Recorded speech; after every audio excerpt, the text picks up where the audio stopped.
শাফিন লয়ারের ক্যাবিনে বসে আছে। শাফিন অনু এবং তার ব্যাপারে বিস্তারিত সব খুলে বলে। লয়ার কাগজপত্র তৈরি ও সকল ফর্মালিটি পূরণ করতে 2 মাস সময় চায়। তারপর তারা ক্যাবিন থেকে বেরিয়ে যায়। একটা রেস্টুরেন্টে গিয়ে ব্রেকফাস্ট করে নেয়। একটা শপিং মলে গিয়ে কিছু কেনাকাটার পর তারা যার যার বাড়ির দিকে রওনা দিল। বসার ঘরে পিনপতন নীরবতা। সবাই অনুর বিষয়টা ভাবছে। অনুর কথা সবাই অনুর বিষয়টা ভাবছে। অনুর কথা মতে সে মাস্টার্সটা দেশের বাইরে করতে চায়। এতে শহর থেকে দূরেও থাকা হবে, আর দেশে এসে ভালো পজিশনেও কাজ করতে পারবে। কিন্তু তার বাবা মা তার সিদ্ধান্ত মানতে নারাজ। তারা অনুর এই অবস্থা অনুকে বাইরের দেশে যাওয়ার অনুমতি দিতে চাচ্ছে না।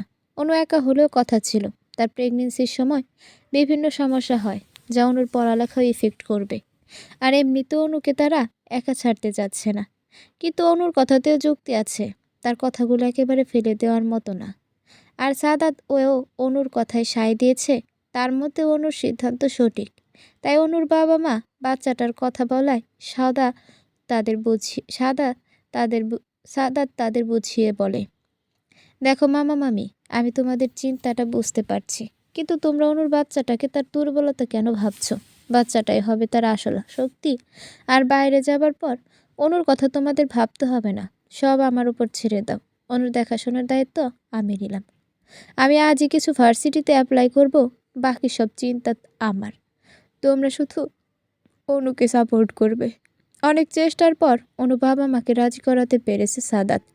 অন্যদিকে অনুর টেনশন হচ্ছে, সাদাত ভাই কি মাকে রাজি করাতে পারবে? অনেকক্ষণ যাবৎ সাদাত তার সাথে খেলছে, তা নানান ধরনের প্রশ্ন করছে বেবির ব্যাপারে। অনু তা হাসি মুখে উত্তর দিচ্ছে। সাদাত দরজার সামনে দাঁড়িয়ে অনু আর সাদাতের দিকে তাকিয়ে আছে, আর মনে মনে ভাবছে কি করে শাফিন অনুর মতো মায়াবতীকে ছেড়ে অন্য কাউকে ভালোবাসতে পারল। কই সে তো পারল না তার প্রিয়তমার জায়গা অন্য কাউকে দিতে। হয়তো শাফিনের ভালোবাসাটা সত্য ছিল না, তাই তো সে অনুকে ছেড়ে দিল। কিন্তু অনুর ভালোবাসাটা যে সত্যি ছিল, তাই শত কষ্টের পরও ভালোবাসা মানুষের ক্ষতি করতে দিল না। অনুর কথায় ধ্যান ভাঙল সাদাতের।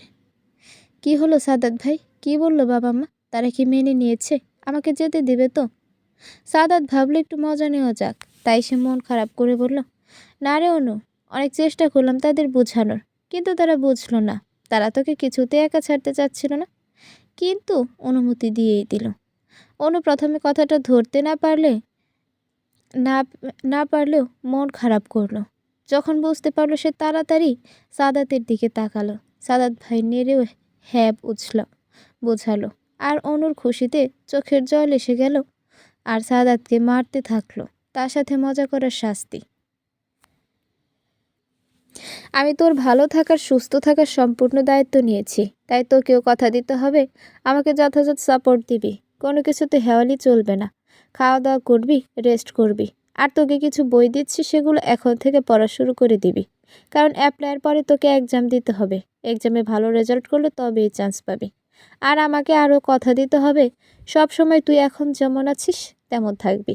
আমার সব শর্তে রাজি তো? উফ, এত বড় লেকচার।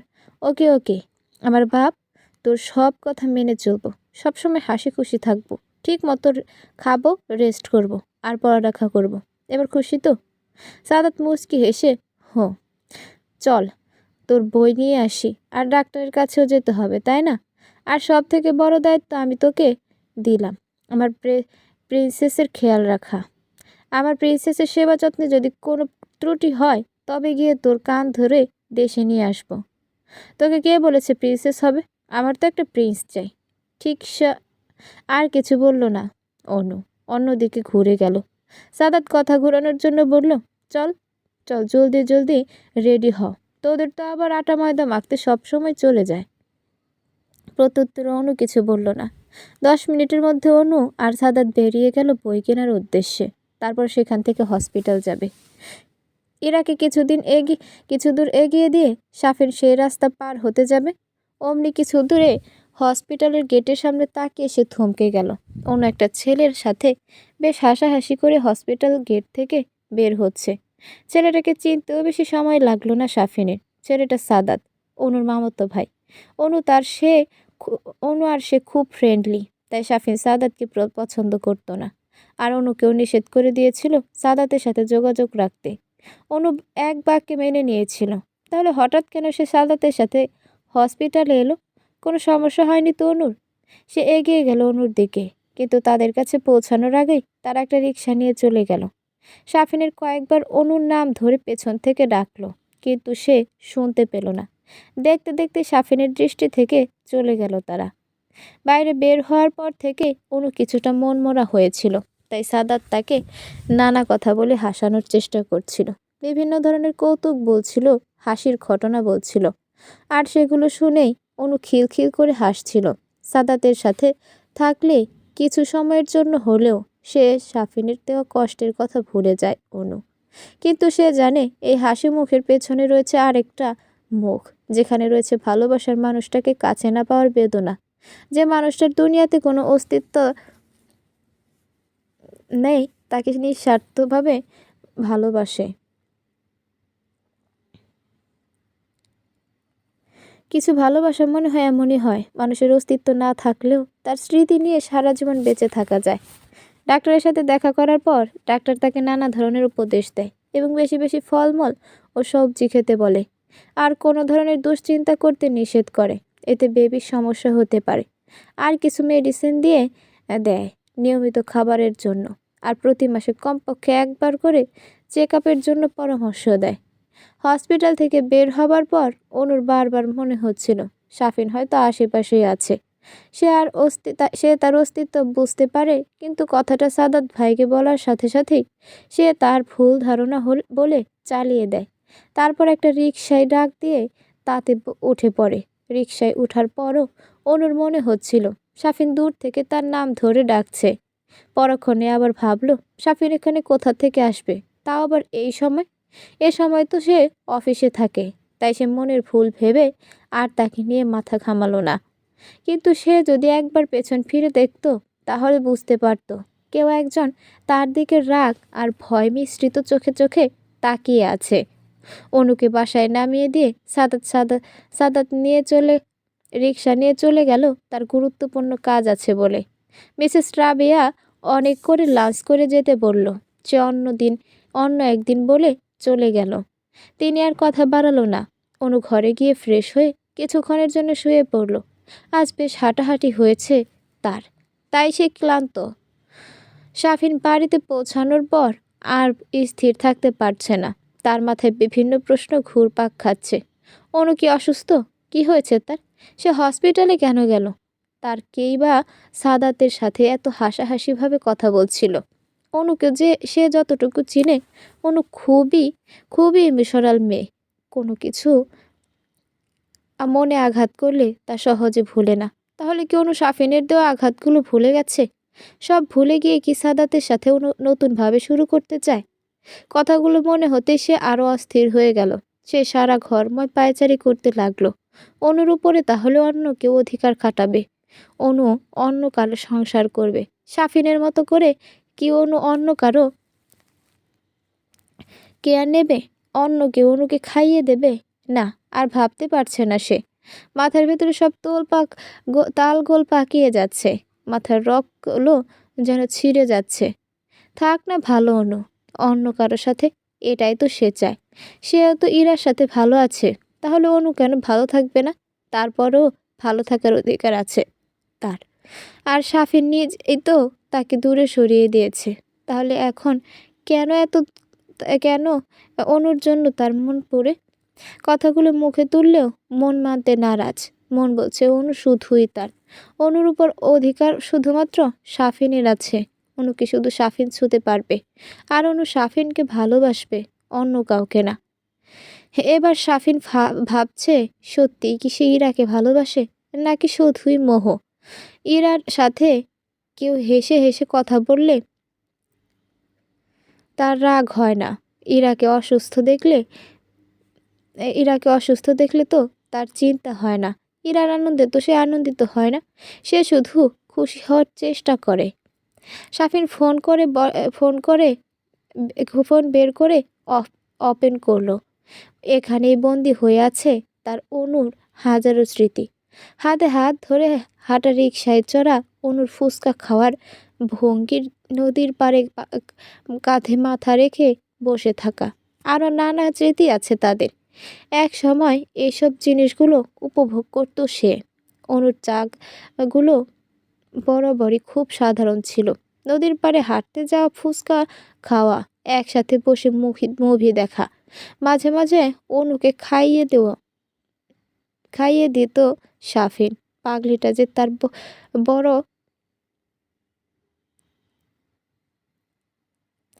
তার হাতে খেতে খুব পছন্দ করে। খুশি করার জন্য একটা জবাই যথেষ্ট ছিল।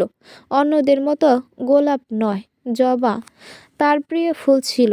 আর তার রাগ ভাঙানোর জন্য একটা আইসক্রিম। ইঁদুর খুব ভয় পেত সে।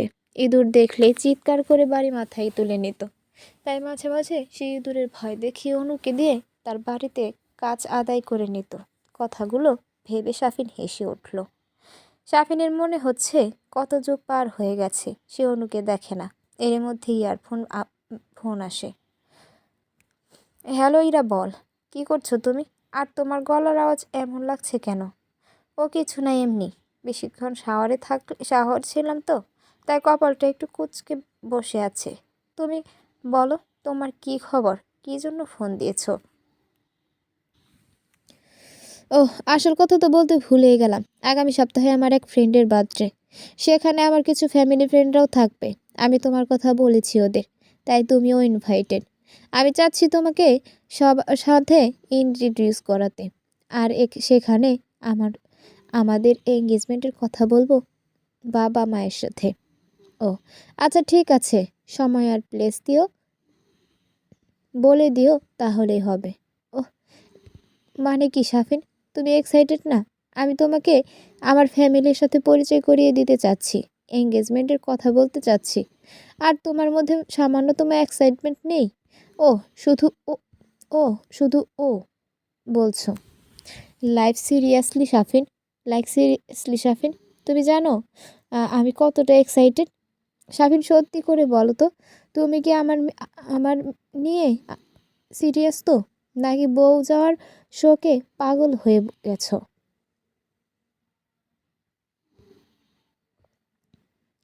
আরে না, কি বলছো এইসব তুমি? আমি আসলে একটু নার্ভাস তো, তাই এমন করে বললাম। তুমি শুধু শুধু চিন্তা করছো। আচ্ছা বল, তোমার কি গিফট চাই পার্টির জন্য?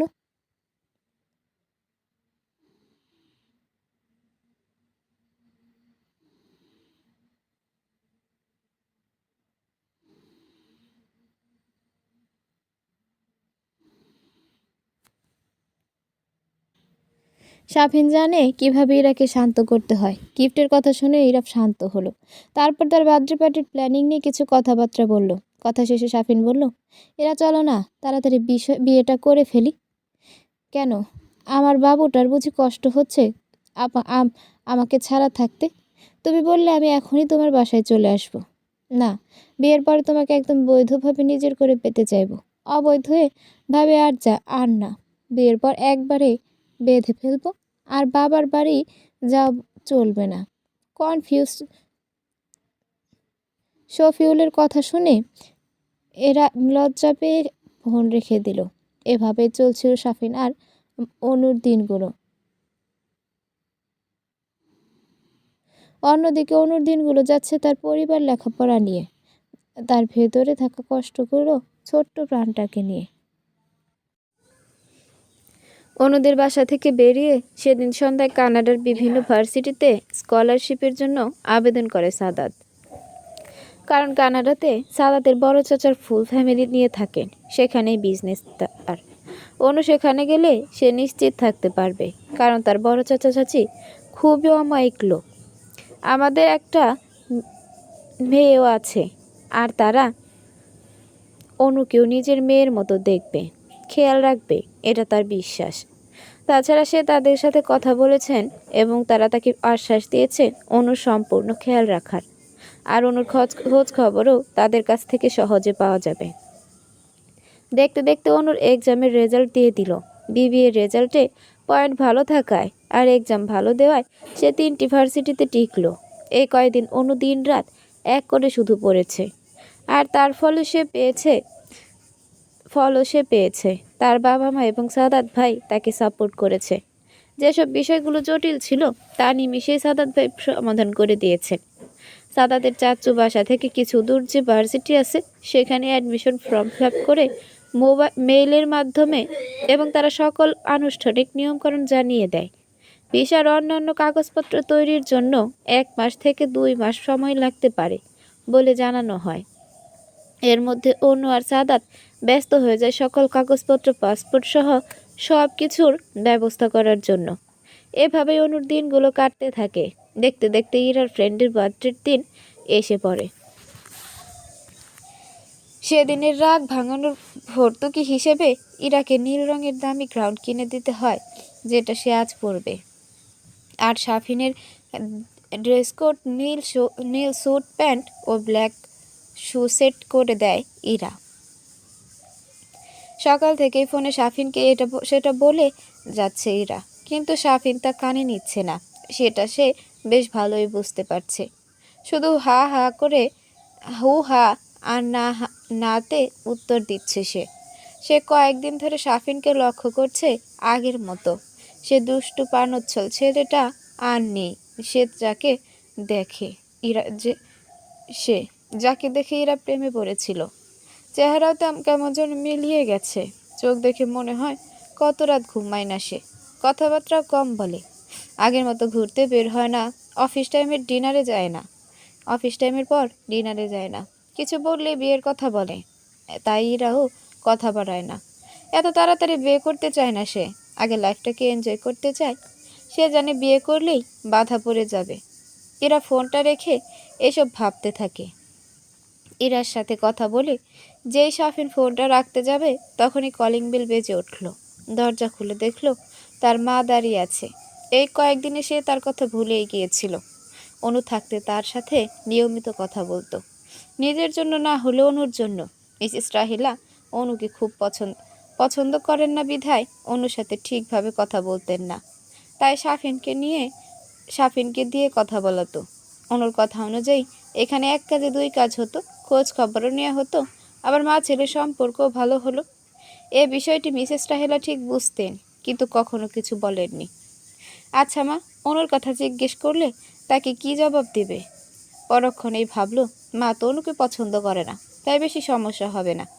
পরে না হয় একসময় ইরার সাথে দেখা করিয়ে দেবে। ছেলেকে দরজার সামনে দাঁড়িয়ে তার দিকে একটানা তাকিয়ে থাকতে দেখে মিসেস রাহিলা ভ্রু কুঁচকালো। ঘরে ঢুকতে দিবি নাকি আবার চলে যাব? মায়ের কথায় শাফিনের ধ্যান ভাগলো। সে দরজার সামনে থেকে সরে দাঁড়ালো। ঘরে ঢোকার সাথে সাথে মিসেস রাহিলা মাথার আকাশ ভেঙে পড়ল। একই হাল ঘরে, জিনিসপত্র এখানে ওখানে ছড়ানো ছিটানো। সারা ঘরে সিগারেটের ছাই আর ময়লা পড়ে আছে। চিপসের প্যাকেট, বিস্কিটের প্যাকেট, বাসি খাবার দিয়ে ডাইনিং রুম ভরা। সেখানে মাছি ভন ভন করছে। তারপর সে কোনো রকম ব্যাগ রেখে শাফিনের ঘরে গেল। এখানেও একই অবস্থা। কাপড় চোপড় সারা ঘর ছিটিয়ে রাখা, সিগারেটের ছাই ফেলা আলমারি আর কারবাটির জিনিসপত্র এলোমেলো হয়ে আছে। এবার সে সামনের দিকে তাকালো। শাফিন মাথা নিচু করে দাঁড়িয়ে আছে। ঘরের কি অবস্থা শাফিন? যেন বছর কয়েক ধরে ঘরটা খালি পড়ে আছে। তুই এসব ছাই পাশ কবে থেকে খাওয়া শুরু করেছিস? আর অনু কই? তার মা কি সুস্থ হয়নি? প্রায় 20 দিন যাবৎ তুই আমাকে ফোনও দিচ্ছিস না। ফোন দিলে ফোন ধরিস না, কথা বলিস না। কি হয়েছে তোর? আর চেহারা এই অবস্থা কেন? মায়ের একের পর এক প্রশ্ন শুনে শাফিন থতমত খেয়ে গেল। আসলে মা, ব্যস্ত ছিলাম, ফোন দিতে পারিনি। আর ফোনের দিকে তো খেয়াল করিনি কখন ফোন দিয়েছ। আর চেহারা তো ঠিকই আছে। আর ঘর গোছানোর কেউ ছিল না তো, তাই এই অবস্থা। তুমি জানো আমি কতটা অগোছালো? হতাশার কণ্ঠে উত্তর দিল শাফিন। শাফিন, কি হয়েছে তোর? এমন করে কথা বলছিস কেন? অনুর সাথে কি কিছু হয়েছে? আর তুই যে একটা অগোছালো তা তো আমি জানি। তাই অনুকে রেখে নিশ্চিতে গিয়েছিলাম। কিন্তু কি হাল করে রেখেছিস তোর? আর অনুই বা কোথায়? আমি কয়েকবার ওর নাম্বারে ফোন দিয়েছি, তুই ফোন ধরছিলি না দেখে, কিন্তু প্রত্যেকবার নাম্বার বন্ধ পেয়েছি। অনু নেই মা, চলে গেছে। চলে গেছে মানে? ঝগড়া হয়েছে তোদের? ঝগড়া করে যাওয়ার মতো মেয়ে তো অনু না। আর ঝগড়া করলে চলে যেতে হবে কেন? ঝগড়া তো সব স্বামী স্ত্রীর মধ্যেই হয়। সত্যি করে বল বাবু, অনু কোথায়? আর তুই কি বলেছিস অনুকে যে মেয়েটা রাগ করে চলে গেল? কদিন হয়েছে সে গেছে? সাফি ছোট্ট করে উত্তর দিল, প্রায় 3 সপ্তাহ। কথাটা শুনে রেহালা আতঙ্কে উঠল। যে ছেলের অনুকে ছাড়া একদিন থাকতে পারে না, সে ছেলে আজকে প্রায় 3 সপ্তাহ ধরে একা থাকছে। তাই তো চেহারার এই অবস্থা। অনু মেয়েটার উপর রাগ হচ্ছে তার। সব কিছু জেনে বুঝে সে তার ছেলের সাথে এমন করতে পারলো। এবার আসলে বেশ করে কয়েকটা কথা শুনিয়ে দেবে। রাহেলা সামনাসামনি যতই কথা বলুক না কেন, মনে মনে অনুকে খুব ভালোবাসে। সে জানে তার ছেলে এবং তার সংসারের জন্য অনু ঠিক আছে, কিন্তু আদর করলে যদি মাথায় উঠে যায়, তাই সে সবসময় টাইট দিয়ে রাখে। কথায় আছে না, শক্তির ভক্ত নরমের জম। কিন্তু এবারের কাজটা সাহেলার পছন্দ হয়নি। যত রাগ থাকুক না কেন, তার ছেলেকে একা রেখে চলে যাবে, এটা কেমন কথা? ফোন দে ওকে, আমি কথা বলবো ওর সাথে। আর বল রেডি হয়ে থাকতে, কালকে আমি আনতে যাচ্ছি। তারপর দুজনের কথা শুনে বিচার করব। ফোন নেই মা, বাসায় রেখে গেছে। সে আর আসবে না আমার কাছে। আমি নিজে তাকে তাড়িয়ে দিয়েছি। তাড়িয়ে দিয়েছিস মানে? তাড়িয়ে দিয়েছি। ভালোবাসি না আমি ওকে। ওকে আর ভালো লাগে না আমার। আমি অন্য কাউকে ভালোবাসি আর তাকে বিয়ে করতে চাই। তাই তাকে তাড়িয়ে দিয়েছি। খুব জলদি আমাদের ডিভোর্স হয়ে যাবে। আর তুমি এত ব্যস্ত হচ্ছ কেন ওর জন্য? তুমি তো তাকে দু চোখে দেখতে পারো না। তোমার তো খুশি হওয়ার কথা। ঘর থেকে একটা আপদ বিদায় হয়েছে। ঘরে আর কোনো অশান্তি হবে না। তুমি তো এটাই চেয়েছিলে। সাহেলা এসব শুনে অবাক, চরম পর্যায়ে চলে গেল। কি বলছে তার ছেলে? সে অনুকে ভালোবাসে না। কথাটা বলার সময়ও তো তাই চোখ টলমল করছিল। তার জন্য ভালোবাসা দেখতে পাচ্ছিল সে, শুধু মুখ দিয়ে অস্বীকার করছে। আমাকে সব খুলে বল সাফিন, কি হয়েছিল? কেন কেন এসব কথা বলছিস বাবু? তারপর সাফিন শুরু থেকে সব খুলে বলে। শুধু ইরাকে তার সাথে দেখে ফেলায় কথাটা কৌশল এড়িয়ে যায়। ছেলের মুখে এসব কথা শুনে শাইলা নিজেকে ঠিক রাখতে পারল না। কষে একটা চড় লাগিয়ে দিল সাফিনের গালে। তুই আমার ছেলে ভাবতেও গা ঘিন ঘিন করছে আমার। ছি ছি, আমি এমন ছেলের জন্ম দিয়েছি যে কিনা একটা মেয়ের জীবন নিয়ে খেলা করছে। আর না, এক মুহূর্তও না এখানে। এক্ষুনি চলে যাব। শুধু যাওয়ার আগে একটা কথা বলবো।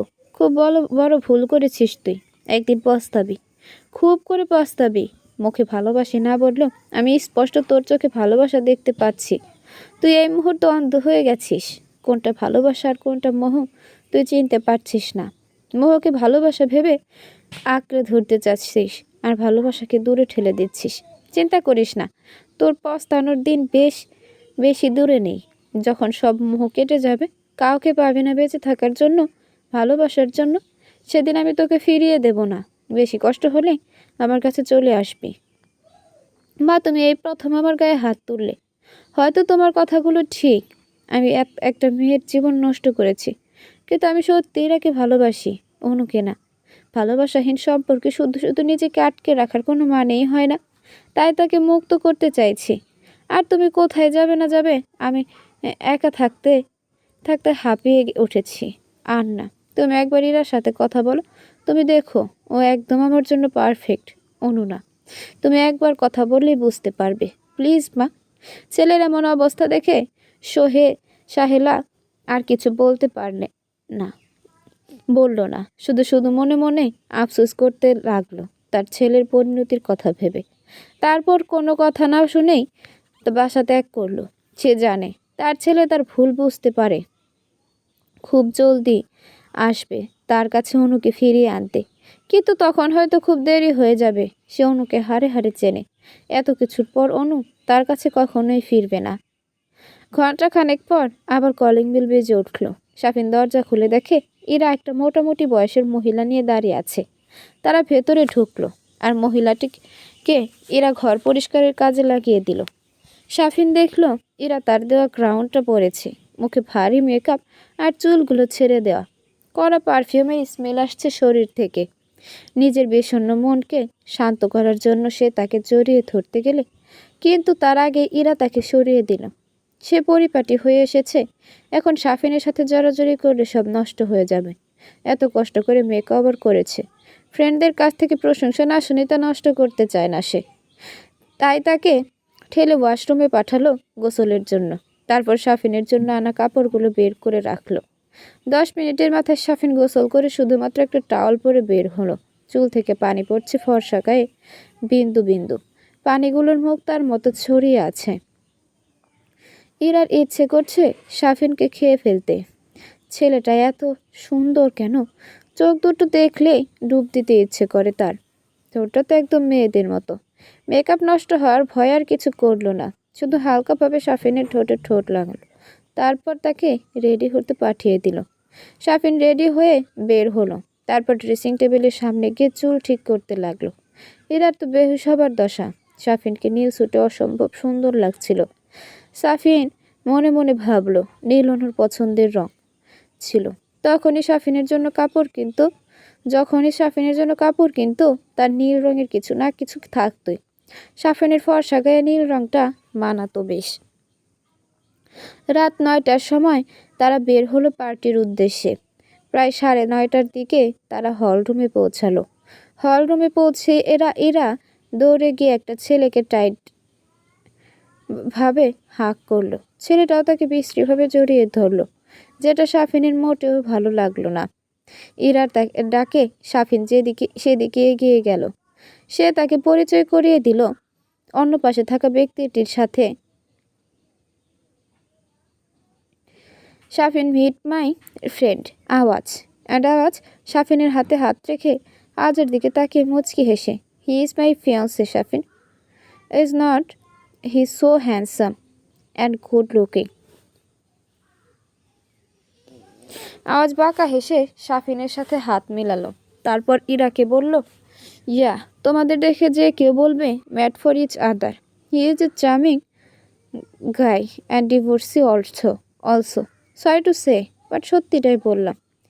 আওয়াজের কথা শুনে ইরার মুখের হাসি মিলিয়ে গেল, আর সাফিন চরম অপমানিত বোধ করলো। সে ইরার দিকে তাকিয়ে, তোমরা কথা বলো, আমি আসছি বলে চলে গেল বার সাইডে। এই কথাটা কি ওর সামনে বলা খুব প্রয়োজন ছিল? আওয়াজ, আমি তো জেনে শুনেই ওর সাথে সম্পর্কে জড়িয়েছি। তাহলে কেন অপমান করলি? তুই জানিস ও কতটা হার্ট হয়েছে? আওয়াজ বাঁকা হেসে ইরাকে বলল, কুল বেবি কুল, যা সত্যি তাই বলেছিলাম। সে কষ্ট পাবে জানলে বলতাম না, কিন্তু একটা কথা ভেবে দেখ, ওর আগে বিয়েটাও ছিল প্রেমের বিয়ে। সেখানে 2 বছর রিলেশনের পর বিয়ে করলো, আর বিয়ের 2 বছর ভালোবাসার সব শেষ হয়ে গেল। আর তোদের রিলেশনের মাত্র 2 মাস। তোকে যে সে 2 মাস ইউজ করে তার প্রথম স্ত্রীর মতো ফেলে দেবে না, তার কি ভরসা আছে? বলেই সে চলে গেল অন্যদিকে। তার কাজ যতটুকু ছিল সে করে ফেলেছে, বাকিটা এরা নিজেই করবে। আওয়াজের কথাগুলো শুনে এরা ভাবনায় পড়ে গেল। আওয়াজের কথাগুলো ফেলে দেওয়ার মতো না। যেখানে 2 বছরে ভালোবাসা টিকলো না, 2 বছর, তাহলে তাদের 2 মাসে ভালোবাসার কদিনে বা টিকবে? সে অনুর গায়ে হাত তুলতে 2 মিনিট ভাবলো না। এমনকি ভরসা আছে কদিন পর তারা একই অবস্থা হবে না?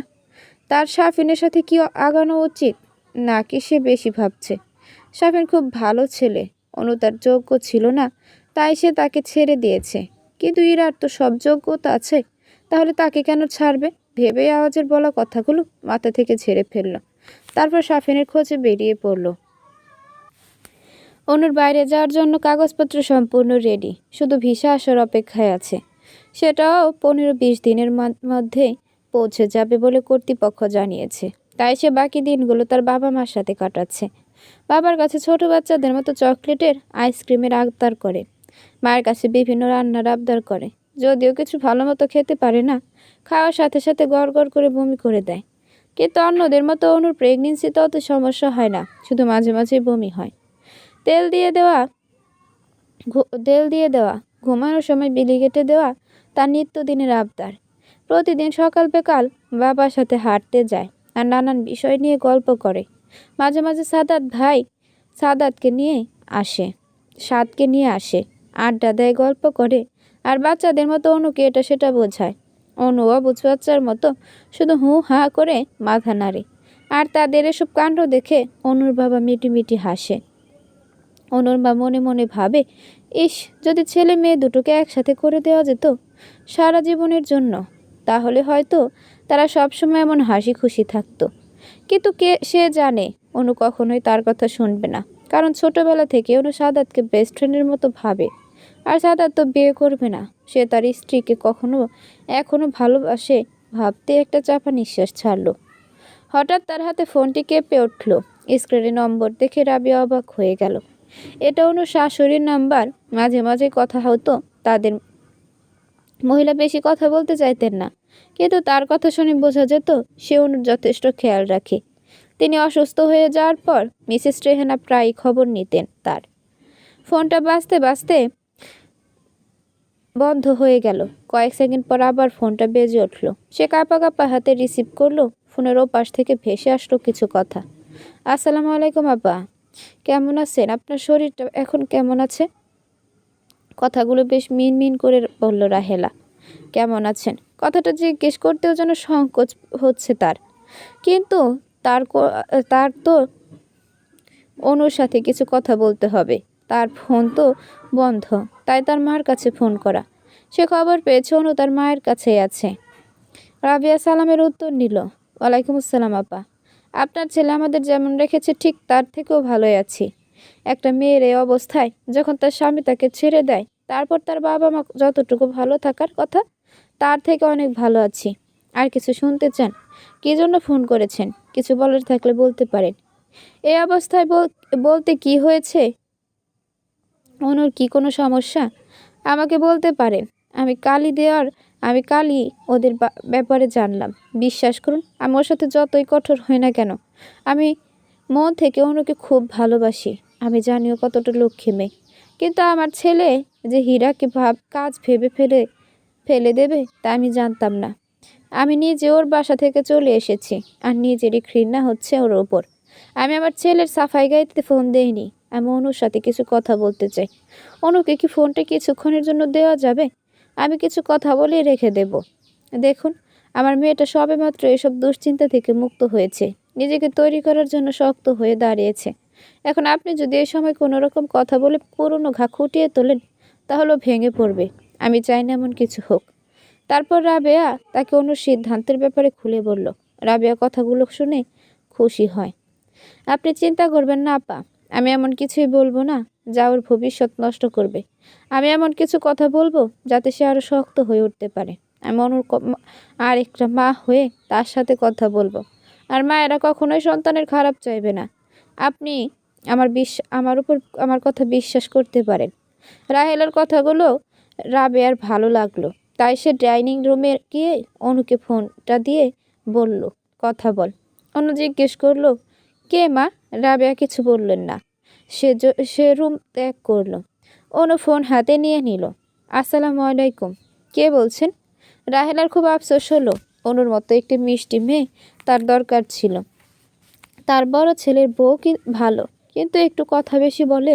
মেয়েটা তার তুলনায় অনু শান্তশিষ্ট। কি মিষ্টি করে কথা বলে, মিষ্টি করে সালাম দেয়।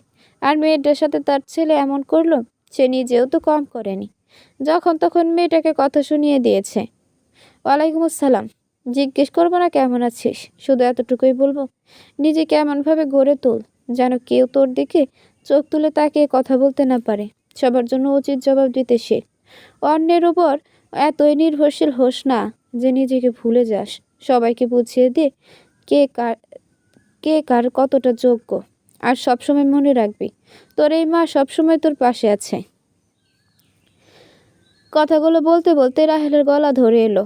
অন্যদিকে অনু নিজ শব্দে চোখের জল বিসর্জন দিচ্ছে। যে মহিলা তার সাথে ভালোভাবে কথা বলতো না, তার উঠতে বসতে কথা শোনাতো, সে তাকে তার ছেলের বিরুদ্ধে সাপোর্ট করছে। অনু সবসময় জানতো তার শাশুড়ি মা সামনাসামনি যতই কঠোর হোক না কেন, আড়ালে তিনি ঠিকই অনুকে ভালোবাসে। প্রতিবেলায় খাবার খেতে বসে খোঁজ নেওয়া, অনু খেয়েছে কিনা, বাইরে গেলে সাবধানে থেকো বলে যাওয়া, অনু অসুস্থ হলে কারণে অকারণে রুমে যাওয়া, মাঝে মাঝে তাকে শাসন করা, সব কিছুর মধ্যে অনুর ভালোবাসা দেখতে পেত। তাই তো সে কখনো তার শাশুড়ির সাথে উঁচু বাক্যে কথা বলেনি। শায়লা আবার বলতে শুরু করলো, অনুমা, আমার আমি তোর সাথে অনেক খারাপ ব্যবহার করেছি, অনেক কথা শুনেছি, কিন্তু বিশ্বাস কর, এটাও মন থেকে বলিনি। তুই আমার মেয়ের মতো, যে কোনো সিদ্ধান্ত আমাকে তুই পাশে পাবি। আজ থেকে তুই আমার মেয়ে, আর তোর দুটো মা। আর আর যার দুটো মা আছে তার আবার কিসের চিন্তা? না, আমি জানি তুই কান্না করছিস, চুপ কর। আর এক ফোঁটাও জল যেন তোর চোখ থেকে না পড়ে। যারা তোর এই কষ্টের জন্য দায়ী, তাদের উচিত শিক্ষা দিতে হবে। তার জন্য তোকে শক্ত হয়ে দাঁড়াতে হবে। আর পারলে ওইসব আচরণের জন্য তোর এই মাকে ক্ষমা করে দিস। এবার অনু বলল, ছি ছি, এসব কি বলছেন? আমি কখনো এগুলো মনে নেইনি। আমি জানতাম আপনি আমাকে কতটুকু ভালোবাসেন। মেয়ে বলেছেন, তাহলে আবার মেয়ের কাছে বারবার মাপ চাইছেন কেন? মায়েরা কি মেয়েদের শাসন করে না? মাপ চেয়ে আমাকে ছোট করবেন না মা, দোয়া করবেন আমাদেরকে। আমি আর আমার সন্তান যেন সব কিছু উপেক্ষা করে এগিয়ে যেতে পারি। সন্তানের কথা শুনে রাহেলের মাথায় যেন বাজ পড়ল। সন্তান মানে কি অনু? তুই কি প্রেগনেন্ট? অনুর প্রশ্নের উত্তর দেয় না। রাহেলা বলল, সাফিন কি জানে এই খবর? না জানানোর জন্যই তো গিয়েছিলাম, তার আগে এসব হয়ে গেল।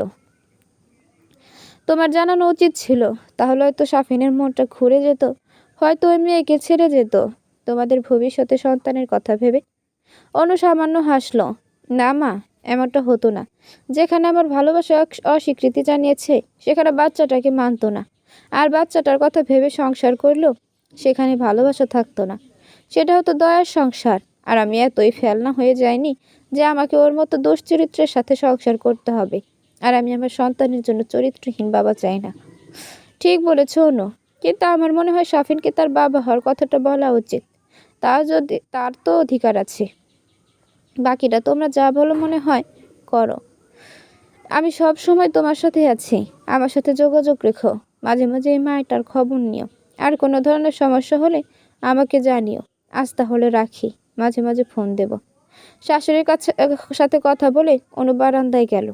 অনু জানতো তার শাশুড়ি তাকে ভালোবাসে। সে তার চোখে তার জন্য মায়া দেখেছে, ভালোবাসা দেখেছে। এই মায়া ভালোবাসা তো সে সাফিনের চোখেই দেখেছিল। তাহলে সেখানে বলল, সে কেন বলল তাকে ভালোবাসে না? তাহলে কি কোনো মানুষের চোখ পড়তে জানে না?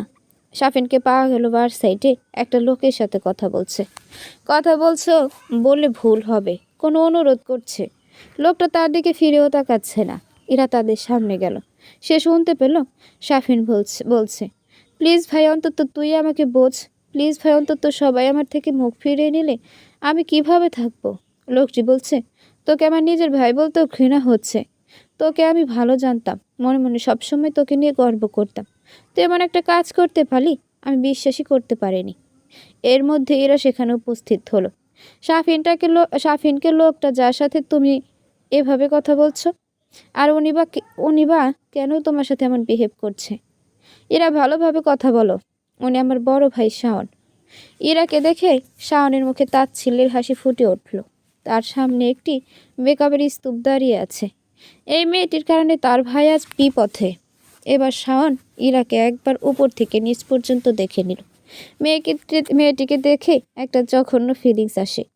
শাওন সাফিনের উদ্দেশ্যে বলল, হ্যাঁ, এই তো রিনা, যার কথা এতক্ষণ বলছিলি।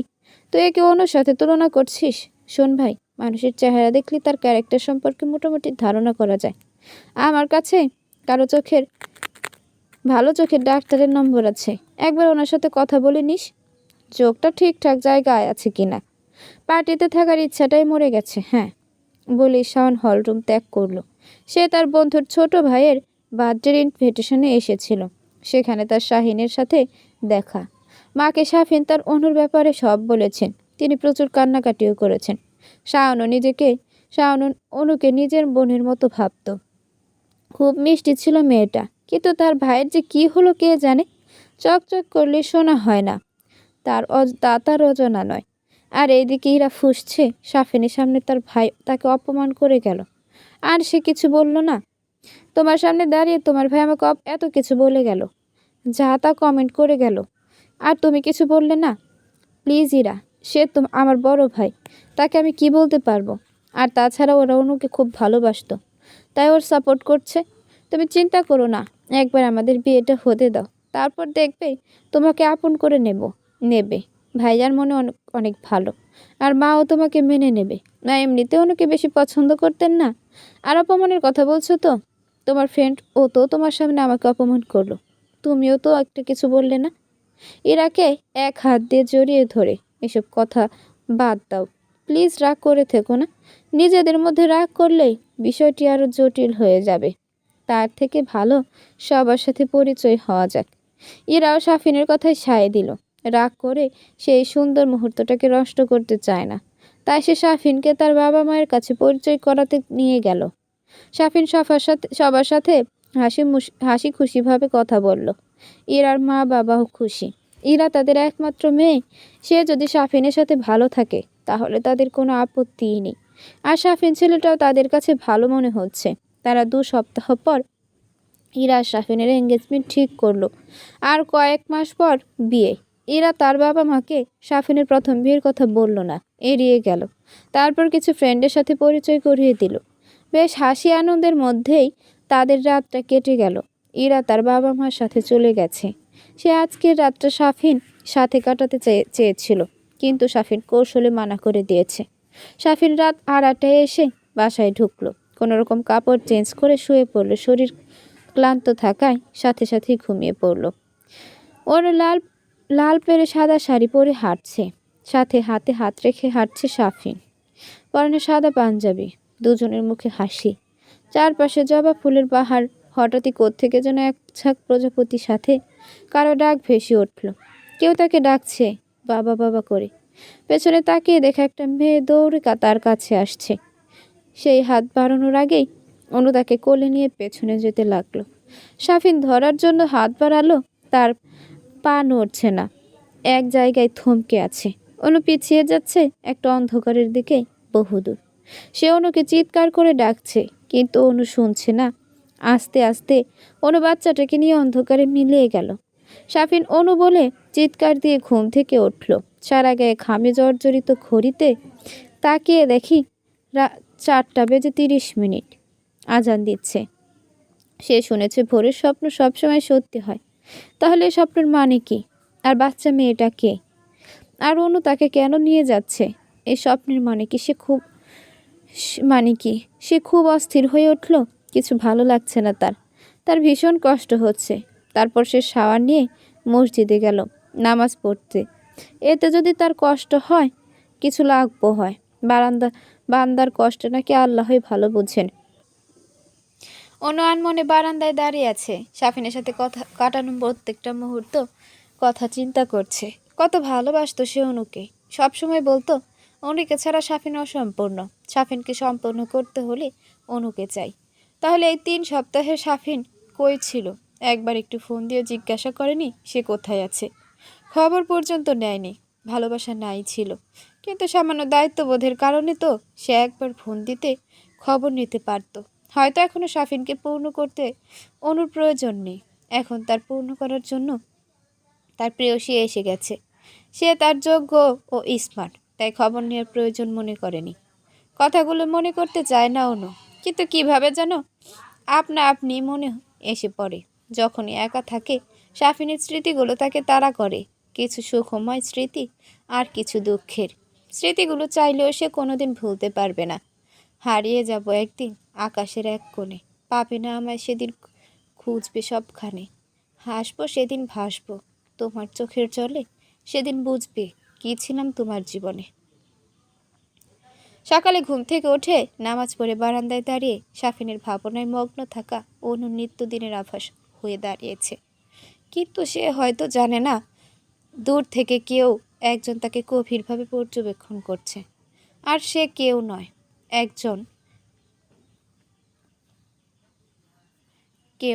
সাফিন নিজেই। সাফিনের বাসা থেকে ওদের বাসা খুব বেশি দূরে না, প্রায় 30 মিনিটের রাস্তা। ভোরের স্বপ্ন দেখার পর সাফিন অস্থির হয়ে পড়েছিল অনুকে দেখার জন্য। নিজের মনকে আর আটকে রাখতে পারল না সে। অস্থির মনটাকে শান্ত করার জন্য হলেও অনুকে এক নজর দেখার প্রয়োজন। সকাল থেকে মনটা তাকে দেখার জন্য আকুপাকু করছে। তাই 19-20 না ভেবে নামাজ পড়ে রওনা দেয় ওদের বাসার উদ্দেশ্যে। সেদিন সাদাতের সাথে দেখেই ধারণা করেছিল অনু তার বাবা মার বাসায় আছে। 5:30টায় সাফিন ওদের বাড়ির সামনে পৌঁছায়। ওনাদের বাড়িটা খুব বেশি না হলেও মোটামুটি বড় বলা যায়। দোতলা বাড়িটি, দোতলার পূর্ব দিকের রাস্তার পাশে অনুর ঘর। ঘরের লাগোয়া একটি বারান্দা আছে, সেখানে তারা কত রাত নির্ঘুম কাটিয়েছে। সাফিন নিচে দাঁড়িয়ে থাকতো, অনু বারান্দায় দাঁড়িয়ে তার সাথে ফোনে কথা বলতো লুকিয়ে লুকিয়ে। একবার তো ধরা পড়ে গিয়েছিল। তারপর তাকে বেশ কিছুদিন ঘর থেকে বের হতে দেয়নি, বারান্দাও লক করে দিয়েছিল অনুর বাবা। সাফিন নিজেকে আড়াল করে এমন জায়গায় যেখান থেকে অনুর ঘরের বারান্দায় স্পষ্ট দেখা যাবে। অনুর এক নজর দেখতে পাওয়া কম কি, সাফিনের অপেক্ষার অবসান ঘটিয়ে প্রায় 20 মিনিট পর অনু বারান্দায় দাঁড়িয়ে আকাশের দিকে মুখ করে অনু কি যেন ভাবছে, আবার বিড়বিড় করে কি যেন বলছে। সাফিন কিছুই শুনতে পাচ্ছে না। এখন তার আকাঙ্ক্ষাটা আরো বেড়ে গেল। তার অনুর সাথে কথা বলতে ইচ্ছে করছে, কিন্তু কিভাবে বলবে। সে একবার অনুকে ভালোভাবে লক্ষ্য করলো। পরনে সাদা রঙের একটি সালোয়ার কামিজ, চুলগুলো ছাড়া এলোমেলো হয়ে আছে। ঘুম থেকে ওঠার কারণে চোখগুলো ফুলে আছে। অনুকে বিয়ের পর আর সালোয়ার কামিজ পরতে দেখা যায়নি। বেশ চিকন হয়ে গেছে, দেখলেই বোঝা যায়, কিন্তু চেহারায় যেন লাবণ্যতা বেড়েই চলেছে। হঠাৎ যেন অনু খুব সুন্দর হয়ে গেছে। অনু আপন মনে কিছুক্ষণ বিড়বিড় করে বারান্দা থেকে চলে গেল। ওর চলে যাওয়া দেখে সাফিনের ধ্যান ভাঙল। সে চাইল অনুকে একবার ডাকতে, যেন এখনই চলে না যায়, কিন্তু পরবর্তীতে আবার চুপ হয়ে গেল। সে আরও কিছুক্ষণ অপেক্ষা করলো অনু বারান্দায় আসে কিনা দেখার জন্য, কিন্তু আসতে না দেখে বাধ্য হয়ে বাড়ির দিকে রওনা দিল। সময় নষ্ট করলে চলবে না, অফিসে যেতে হবে। সপ্তাহের সামনের সপ্তাহে এরা আর তার এঙ্গেজমেন্ট, তখন তার ছুটির প্রয়োজন। এখন ছুটি নিলে পরবর্তী তার পাওয়া যাবে না। সাফিন বাসায় গিয়ে অফিসের উদ্দেশ্যে রওনা দিল। সেখানে ইরার সাথে দেখা হলো, কিছুক্ষণ কথাবার্তা বলে যার যার কাজে মনোযোগ দিল। লাঞ্চ আওয়ারে ইরার জন্য অপেক্ষা করেছে সাফিন। অন্যদিন হলে ইরা অপেক্ষা করত, তারপর একসাথে লাঞ্চ করত। তারপর সে বেরিয়ে পড়ে ইরাকে খুঁজতে, কিন্তু ক্যাবিনে তাকে পায় না। তাই সে একাই লাঞ্চ করে নিল। লাঞ্চ আওয়ারে 10 মিনিট ওভার হওয়ার পর ইরা ডেস্কে এলো। সাফিন তার কাছে জিজ্ঞেস করলো, এতক্ষণ কোথায় ছিল? হঠাৎই সাফিনকে সামনে থেকে দেখে ইরা হকচকিয়ে গেল। লাঞ্চ আওয়ারে কই ছিলা? তোমার জন্য অপেক্ষা করছিলাম। এরা চোখ লুকিয়ে জবাব দিল, এই তো সামনে একটা আর্জেন্ট কাজে গিয়েছিলাম। কি এমন কাজ ছিল আমাকে বলে যেতে পারলে না? আমাকে বললে আমি হেল্প করতাম, একসাথে লাঞ্চ করতাম। তুমি কি আমাকে জেরা করছো? এখন আমি কোথায় যাব না যাব সেটা তোমার কাছে পারমিশন নিয়ে যেতে হবে? আমি সে কথা বলিনি ইরা, আমি এমনি জিজ্ঞাসা করছিলাম। আচ্ছা বাদ দাও, লাঞ্চ করেছো? হ্যাঁ। এখন যাও, নিজের ডেস্কে যাও, এভাবে বেশিক্ষণ থাকলে সমস্যা হবে। সাফিন নিজের ডেস্কে ফিরে এলো, আর ইরা যেন হাঁপ ছেড়ে বাঁচল।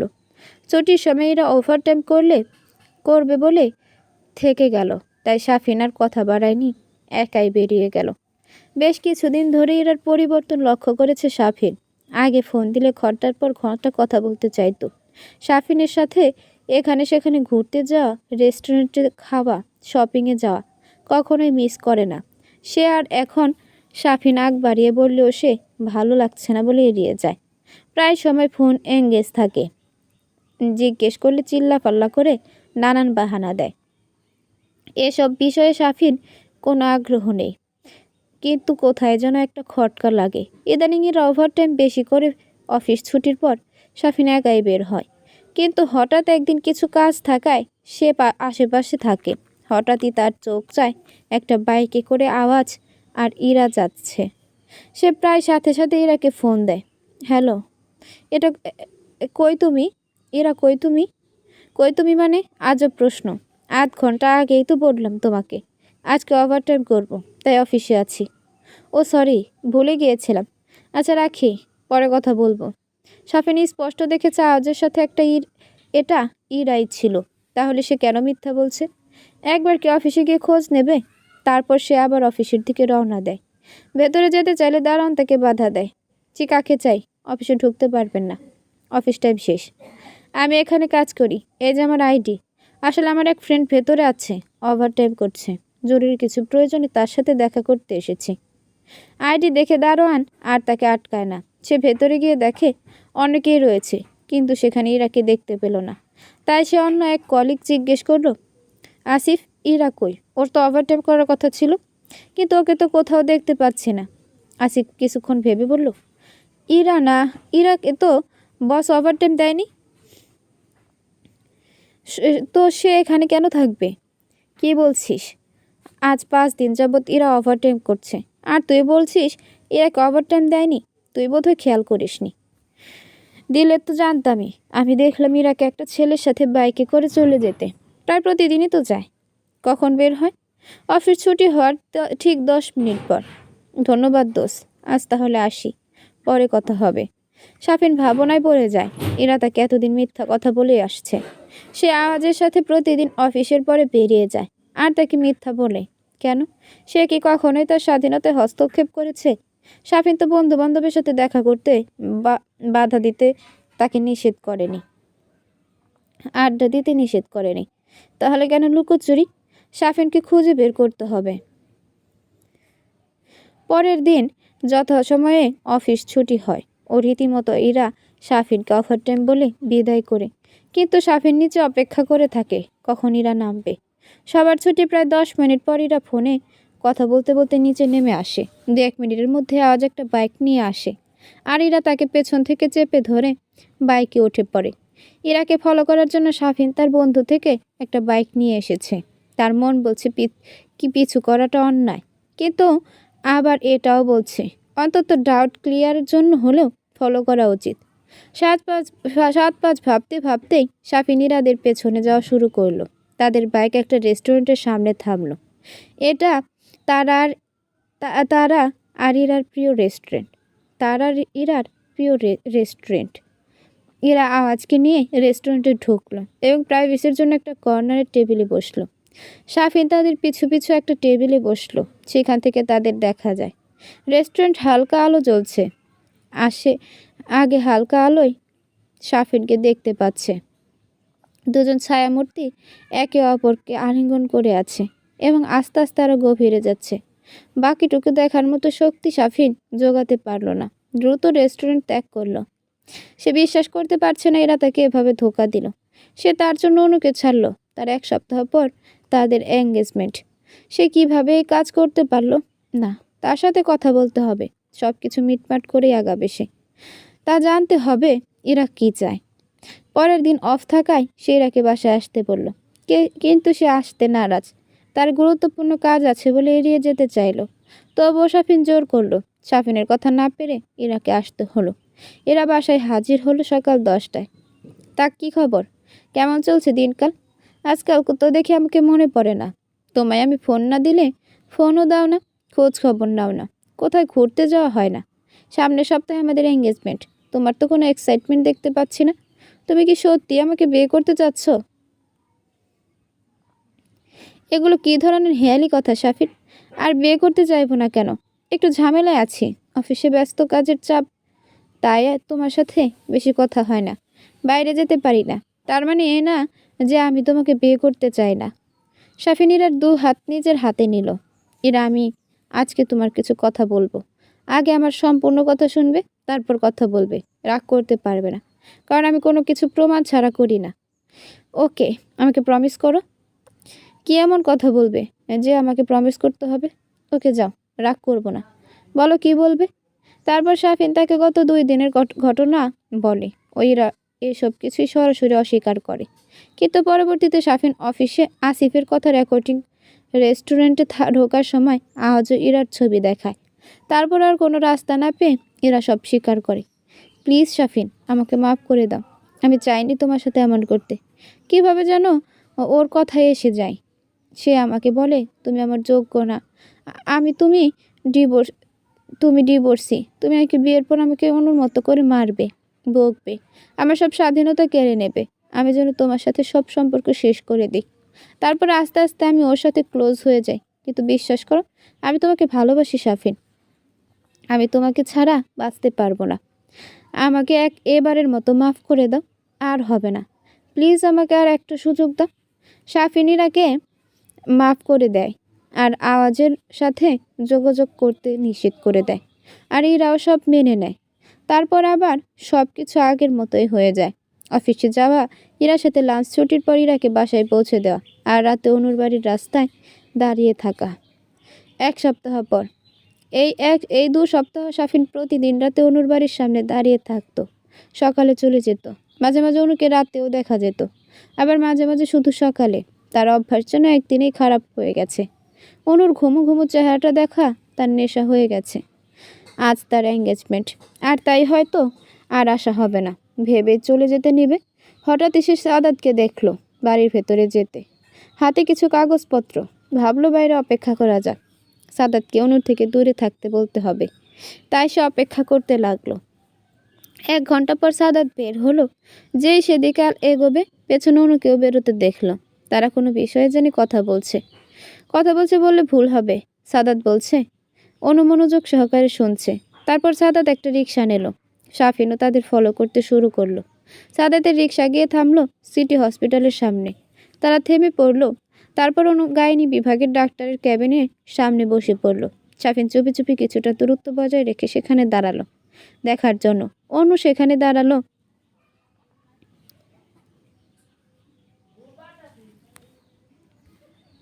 অনু হসপিটালে কেন এসেছে? কিছুক্ষণ পর অনুর ডাক পড়লো। সে সাদাতকে নিয়ে ভেতরে গেল এবং 10 মিনিট পর বেরিয়ে পড়লো তার ফার্মেসি থেকে কিছু ওষুধপত্র নিয়ে আবার বাড়ির দিকে রওনা দিল। সাফিন প্রথমে ফার্মেসিতে গেল জিজ্ঞেস করতে অনু কিসের ওষুধ নিয়েছে। সেখান থেকে জানা গেল কিছু ভিটামিন ও আয়রন ট্যাবলেট নিয়েছে। সে সঠিক তথ্য নেওয়ার জন্য ক্যাবিনে গেল এবং পিয়নকে কিছু টাকা দিয়ে ঢুকলো। তারপর ডাক্তারকে জিজ্ঞেস করলো, আসসালামু আলাইকুম ম্যাম, আমি সাফিন আহমেদ। কিছুক্ষণ আগে যে পেশেন্ট ক্যাবিনে আসলো তার হাজবেন্ড। আসলে আমার ওয়াইফ 2 মাস যাবৎ আমার কাছে আসে, কিন্তু আমাকে বলছে না তার কারণ কি। আপনি কি কাইন্ডলি একটু বলবেন অনুর কি কোনো সমস্যা হয়েছে? সাফিন কৌশলে জিজ্ঞেস করলো যেন ডক্টর সব তথ্য দিয়ে দেয়। সাফিন কথা শুনে ডক্টর জবাব দিল, আপনি কোন পেশেন্টের কথা বলছেন? সাফিন অনুর পুরো নাম বলল। ও অনু কথা বলছেন আপনি? কেন আপনি জানেন না? অনু আপনাকে বলেনি যে ও প্রেগনেন্ট? আপনার ওয়াইফ 3 মান্থস প্রেগনেন্ট, আর আপনি জানেন না? কেমন হাজবেন্ড, বইয়ের খোঁজ খবর রাখেন না? অনুর শরীরে প্রচুর ভিটামিনের অভাব আর রক্তশূন্যতা আছে, আর প্রচুর দুশ্চিন্তা করে মেয়েটাকে দেখে রাখবেন। ডেলিভারির সময় নয়তো সমস্যা হবে। মা ও বেবি দুজনেই লাইফ রিস্ক। অনু প্রেগনেন্ট কথাটা শুনে সাফিন আকাশ থেকে পড়ল। তার চোখ থেকে 2 ফোঁটা জল অবাধ্য জল গড়িয়ে পড়ল। সে বাবা হতে যাচ্ছে, আর অনু একবার তাকে বলার প্রয়োজন মনে করেনি। এত বড় কথাটা সে কিভাবে লুকালো? তার কি অধিকার নেই তার বাচ্চার কথা জানার? এতদিনে সে তার স্বপ্নের ব্যাখ্যা বুঝতে পেরেছে। তাহলে সে স্বপ্নের মতো সত্যি সত্যি অনু তার সন্তানকে নিয়ে অনেক দূরে চলে যাবে। সাফিন চাইলেও তাদের ধরে রাখতে পারবে না।